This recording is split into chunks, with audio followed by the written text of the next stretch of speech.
ఏమైంది?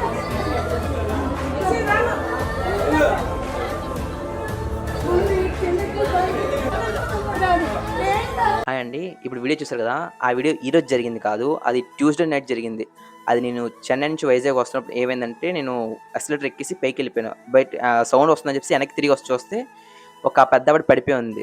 Family members వెళ్ళిపోతామని చెప్పేసి కంగారులో వెళ్ళడం వల్ల పడిపోయారు ఆవిడ భయంతో. అండ్ ఏంటంటే ఆవిడ ఫస్ట్ టైమ్ మొదటిసారి ఎస్కలేటర్ ఎక్కడం.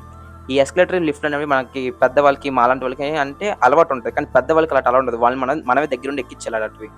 సో, ఆవిడేంటి ఫ్యామిలీ మెంబర్స్ వెళ్ళిపోతామనేసి కంగారులో వెళ్ళడం వల్ల పడిపోయారు ఆవిడ. దెబ్బలైతే తగిలాయి చాలా గట్టిగా. అండ్ వన్ మోర్ థింగ్ అంటే ఆవిడతో పాటు లగేజ్ ఉందండి. ఆవిడకి లగేజ్ ఇచ్చారు.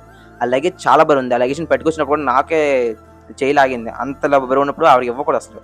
And most of the family members ఎప్పుడైనా ట్రిప్స్‌కెళ్ళినా పిల్లల్ని, పెద్దవాళ్ళని కొంచెం జాగ్రత్తగా చూసుకోవాలి. పిల్లలైతే తెలియక తప్పిపోతారు. పని చేసినప్పుడు పెద్దవాళ్ళని కూడా జాగ్రత్తగా చూసుకోవాలి. ఎందుకంటే మనదే బాధ్యత. ఎందుకంటే మనకు తెలుసు కాబట్టి వాళ్ళు మనల్ని నమ్ముతారు.